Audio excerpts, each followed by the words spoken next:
é muito interessante, cara, que é como quando a pessoa vai na igreja e tem aquela sensação, poxa, ele está falando comigo, né? Aham, aham. Aí, alguma coisa pode ser coincidência, outra não. A gente não tem como saber, né, cara? Não. Mas a gente sente, né? A gente sente. Ó, o que eu quero falar com você, eu quero falar com você, na realidade, dois temas, cara. Dois temas que eu acho que serão importantes aí para ti.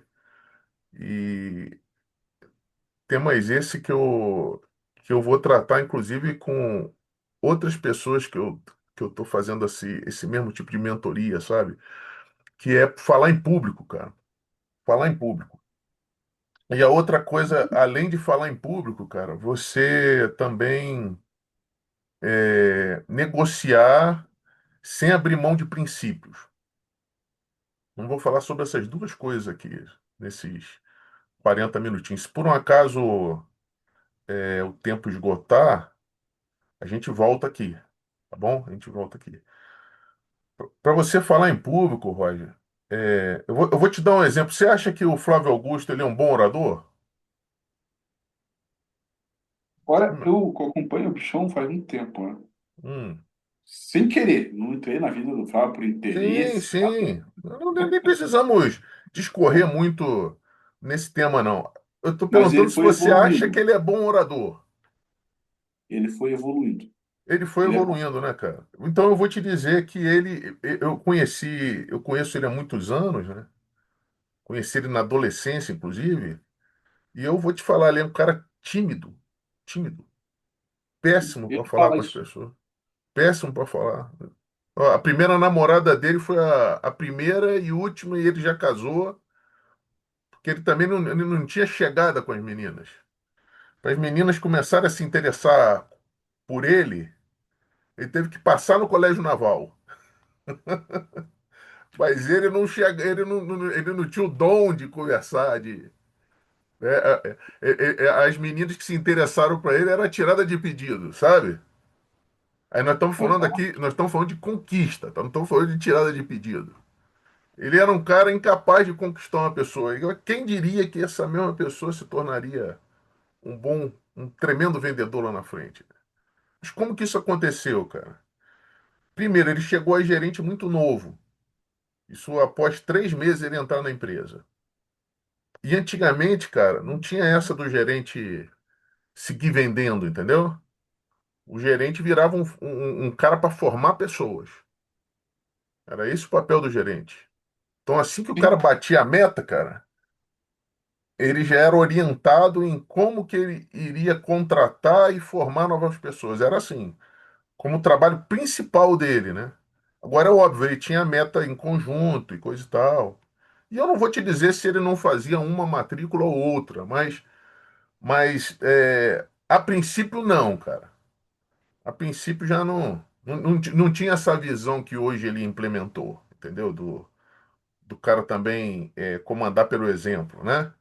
E ter uma produção individual também. Então, Não tinha cara, isso.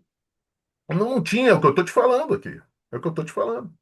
Interessante, Mas cara. em compensação, o cara tinha uma tremenda formação em como liderar pessoas, entendeu? Uma formação violenta de como liderar pessoas.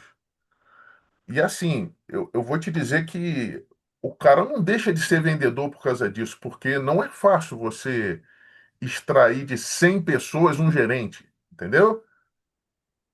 E lá não tinha carteira assinada, não tinha nada disso, cara.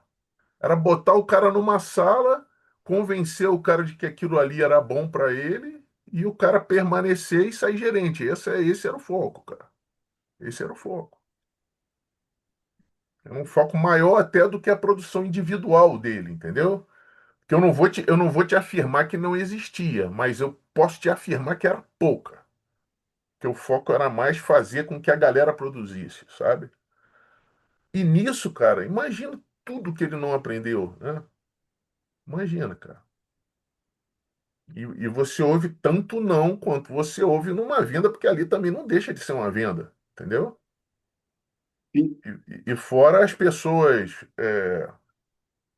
que não que dão a palavra, não cumprem, toda aquela história que a gente vive também, que a gente vive também durante a venda, mas um pouco potencializado, porque ele sentava 50, 60 pessoas na frente dele para extrair ali 10, para desses 10 ficarem 5 e desses 5 saírem um gerente de 80, 100 pessoas, entendeu?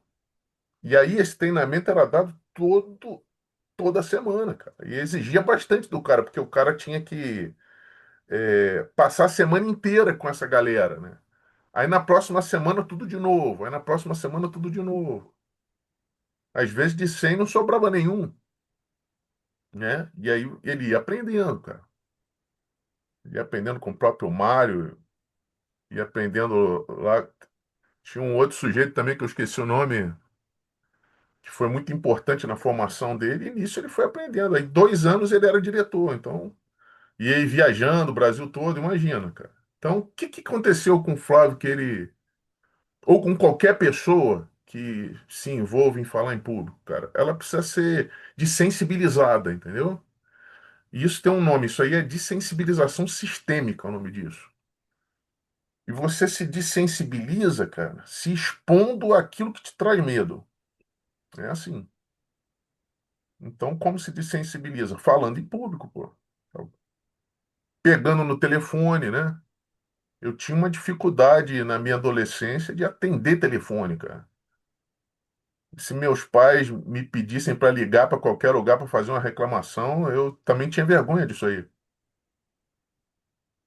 Aí eu me tornei militar do Exército, e aí passei a falar em público, mas não era, não era como eu sou hoje, entendeu? Mas me sensibilizou, é claro. Mas uma coisa é você falar para soldado, outra coisa é para você falar com o público geral, porque o soldado, queira ou não queira, você é superior hierárquico, né? E as coisas, a hierarquia e disciplina é algo muito bem definido ali. E aí eu me saía, me sentia confortável para falar com eles. Aí eu falava, se eu falar uma besteira aqui, passa batido.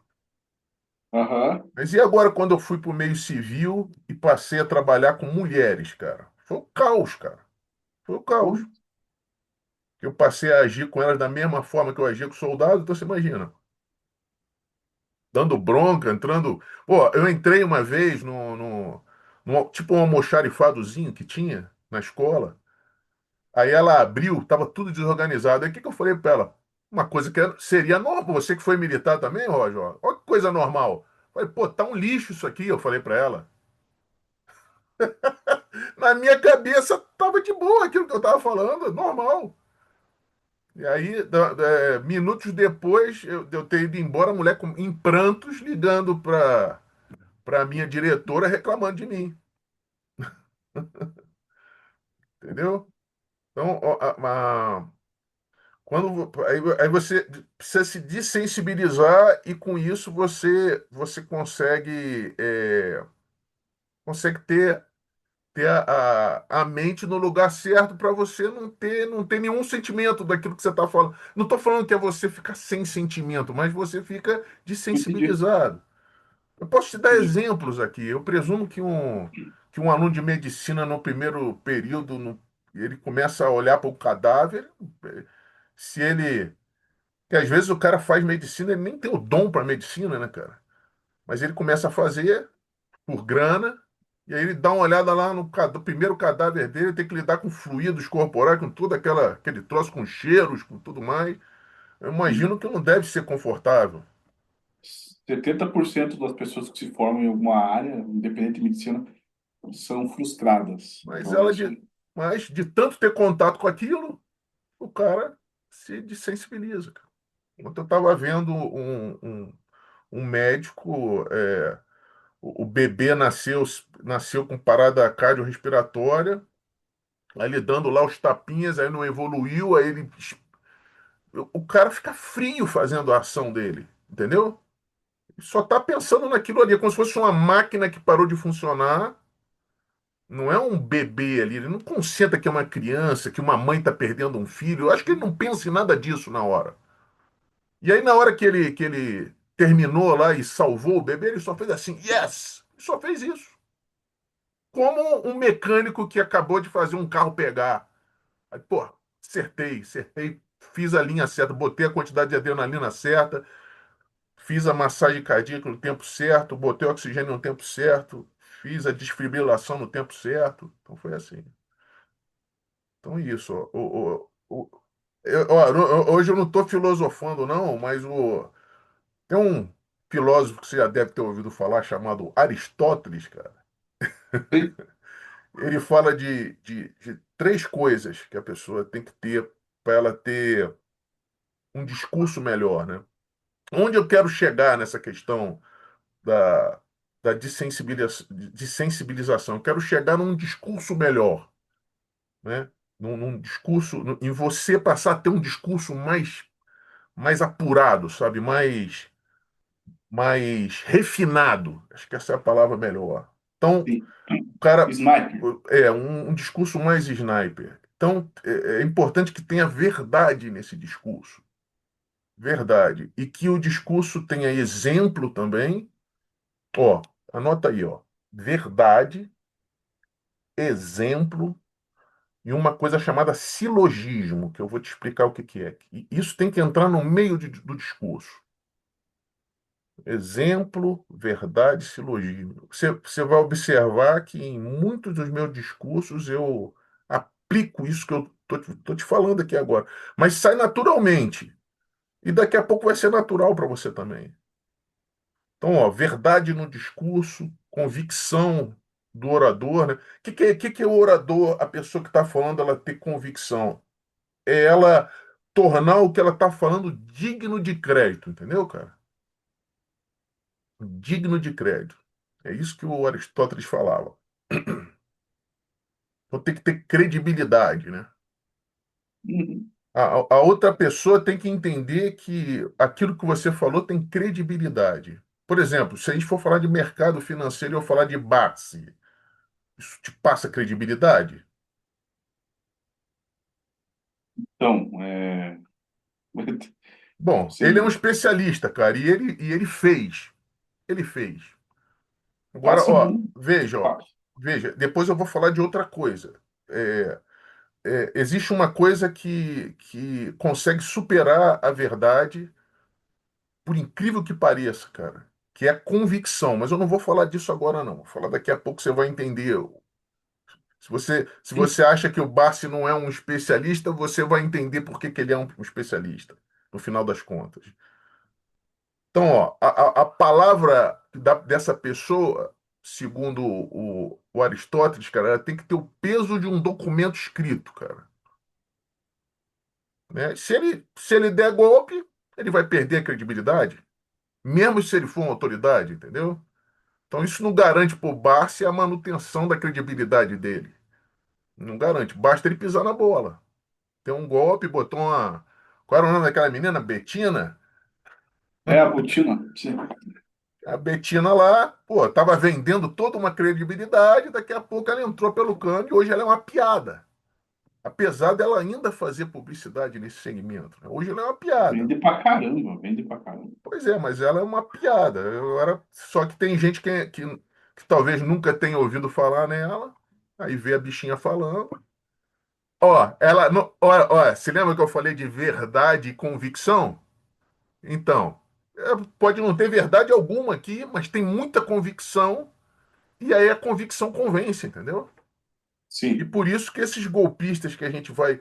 Cara, porque entrar para esse ramo do mercado financeiro, né, e começar a entendê-lo, me fez enxergar uma quantidade de golpes absurdas que existem na internet, assim, e que eu nem tinha ideia, cara. E onde praticamente, cara, eu vou te dizer, 80% de tudo que está na internet é golpe, cara. É. E isso é Mas totalmente liberado, permitido, os caras não são presos. Tudo bem, cara. E tudo bem. Ó, então, quando a gente fala com uma plateia, se a gente conseguir fazer a plateia chorar, Roger, certa vez eu dei um testemunho meu relacionado à Covid, né? E eu fiquei 7 dias entubado, 13 dias internado, quase morri. Então não foi difícil eu falando contando a minha história ali para a plateia, eu levar a plateia aos prantos, algumas pessoas aos prantos, entendeu? Eu vou te dizer, cara, se você fala com uma pessoa e consegue emocioná-la nesse nível, agora é claro, né? Ali a emoção ela foi é, aumentada até pelo meio que eu estava, né? Porque eu estava dentro de uma igreja. É diferente de eu estar dentro de um teatro representando, né? É diferente de eu estar numa palestra, mas se eu conseguir contar uma história onde eu consigo emocionar as pessoas a ponto delas chorarem, cara, eu consigo qualquer coisa hoje na vida. Não foram raras as pessoas em que eu, vendendo o curso de inglês, eu fiz elas no final elas se emocionarem porque elas passaram a enxergar uma coisa que elas não enxergavam e uma confiança nelas que elas não tinham. Então, é certeza que iria acontecer uma matrícula se a pessoa se emocionasse, cara. Certeza. Se a pessoa ficar totalmente fria, não quer dizer que eu não iria conseguir fechá-la no final.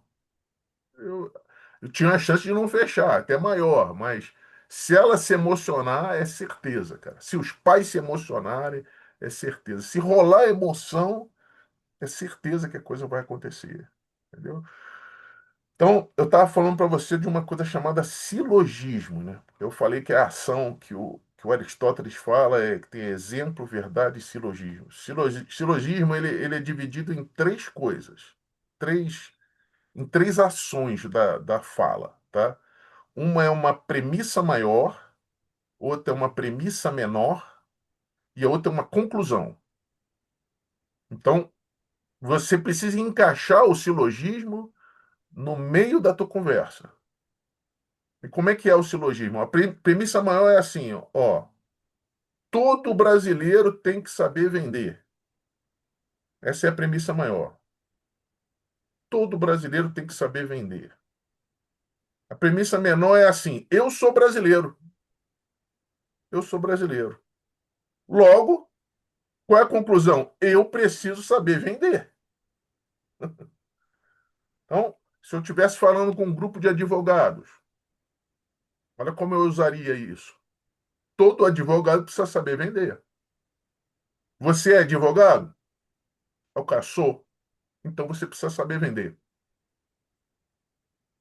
Aqui o silogismo no meio. Você fala, você vai durante a fala, você joga isso durante a tua fala, e aí o próprio ouvinte chega à conclusão que você quer que ele chegue. E não você convencê-lo da coisa, entendeu? Todas as pessoas que trabalham em multinacionais deveriam falar inglês. Você trabalha numa multinacional. Portanto, você precisa falar inglês. Isso é um silogismo, entendeu? Todo mundo que quer Ótimo. ter, todo mundo que quer ter um futuro melhor precisa saber investir no mercado financeiro. Você quer ter um futuro melhor. Você precisa saber investir no mercado financeiro. Ó. Tá aqui o silogismo lá no meio. Isso eu boto a pessoa para pensar falando isso para ela. Tá? Ela mesmo vai chegar a uma conclusão, entendeu? Quando a gente, normalmente, quando a gente aplica algo que é uma verdade e é uma verdade absoluta, isso faz com que a gente ganhe uma discussão qualquer que a gente tiver envolvido, entendeu? Aqui eu estou falando de negociação, sabe? De negociação. Então, ó, todo ser humano precisa fazer musculação.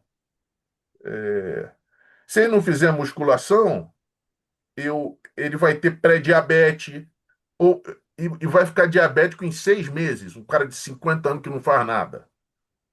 Eu estou dando o uso do exemplo também. O uso do exemplo é aquilo que eu falei para você lá em cima também. Uso do exemplo. Estou dando um exemplo, misturando com silogismo. Isso é muito bom, tá? Melhor debatedor, ele vence baseado nisso aí. E principalmente se for uma verdade absoluta, né? Tem Mas um uso de retórica no meio, né? é. Ó, Sim. o Schopenhauer, ele tem um livro chamado A Arte de Ter Razão. E aí ele entende que quando você aplica verdade naquilo que você fala, você tem uma tendência a vencer a discussão, tá? Isso é uma verdade, é verdade o que ele está falando. Mas aí vem um cara que não é nenhum filósofo, cara, que é o Machado de Assis, né? E aí ele questionou, como existe um livro chamado O Erro de Descartes, ele considerou o erro do Aristóteles, cara. Ele falou assim: tudo bem, vence quem tem razão. Ele falou assim: ó, vence quem tem razão e não quem tem a verdade. Isso o Machado de Assis falou. Porque a convicção, ele falou que a convicção supera a verdade. Então, por isso, cara, que quando uma pessoa, aquela pessoa que você citou lá, que era profissional de marketing lá de Santa Catarina, ela foi indicada por uma pessoa, e isso abre o teu canal aditivo para o que ela vai falar, e você acaba acreditando mais nela por conta dela ter sido indicada. Ah, O bem ó, mais quem indicou, isso mesmo. pois é, ó, esse cara trabalhou com a equipe do Flávio, ó, aí te deram, ó, aí, ó, nós estamos, ele pode até, ó o silogismo, cara, ó. Flávio é um tremendo empresário. Esse cara trabalha na equipe do Flávio.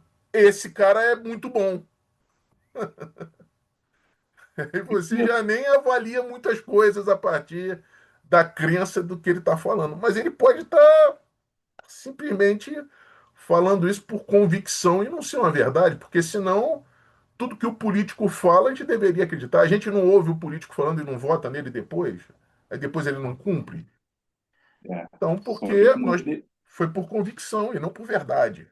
Entendeu? é, e você tem que olhar as obras, né? Que é o que eu estou fazendo. Pô, faz sentido ou não faz? Independente de onde vem a indicação. Ex- Maturidade, né? A gente vai adquirindo isso. Mas continua.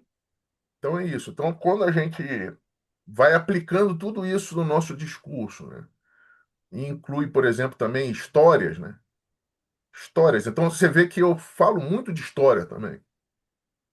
É uma coisa inclusive você falou para mim há pouco tempo atrás, pô, é legal ouvir tuas histórias, cara. Você devia escrever um livro, você falou para mim, não foi? Sim, Então, porque sim. a memória ela torna tudo que você está falando para a pessoa uma coisa inesquecível, entendeu? Fica na mente. Ma- Manual do Imbrochável, lembra? Pois é. A história desperta emoção própria na pessoa, né? Emoções próprias da empatia, entendeu? A pessoa se coloca no teu lugar e ela não esquece da história. Então, por isso que é importante contar histórias também. Então, ó, eu incluí mais um ponto lá na teoria do Aristóteles, falei de Machado de Assis, e agora eu incluí mais esse ponto que é a história em si. Falei até de Schopenhauer. Recomendo essa leitura. A Arte de Ter Razão, recomendo. Então, ó, para isso, para você ter esse contato com a pessoa, você precisa primeiro se preparar, estudar o tema. Então, não importa qual é o tema. Não importa. Ó, eu não sei falar sobre dieta, por exemplo. Eu acho que nem sou a pessoa mais adequada para falar desse tema no momento. Mas eu acho que se eu estudasse sobre dieta por uma semana, mesmo não sendo um especialista, eu iria conseguir falar sobre, entendeu? Então você precisa sistematizar tudo que você vai falar de forma personalizada, né? Colocando o teu eu, né, nessa coisa, ou mais do que isso, preparando para o que a pessoa quer ouvir mesmo, entendeu, Roger? Uma Dando, pergunta. Isso tudo aí que você está falando é muito rico. Tem a ver com o livro do Steve Jobs, que ele chama isso de campo de distorção da realidade. Tem tudo a ver, né? né? Eu nem conheço, já quero estudar sobre isso já. Você tem que Bem saber, legal, você sabe quem é a sua audiência, certamente tem a ver com Steve Jobs, certamente. Ó, cara, nada na vida. Hoje é muito difícil uma pessoa pegar e criar uma teoria, cara. Ela vai emprestar a teoria dos outros e vai criar uma linha de pensamento. Como é assim que o ChatGPT faz. Ele não cria nada, cara. Você acha, a inteligência artificial está criando, não está criando nada, cara. Já existia. Ele tem acesso a uma tremenda base de dados e ele vai lá e cata e te entrega. É assim, alguém que já Exatamente. pensou isso, entendeu? Então, ó, planejar é isso, né? Você é como se você emprestasse o seu corpo ao teu destinatário na hora que você está falando, entendeu? E aí você, por isso que tem espelhamento, por isso que tem todo aquele ritual lá que eu te passei, tom de voz, né? Também buscar um tom de voz parecido com o que a pessoa está falando com você, espelhar o que ela está fazendo, né? Ter postura corporal.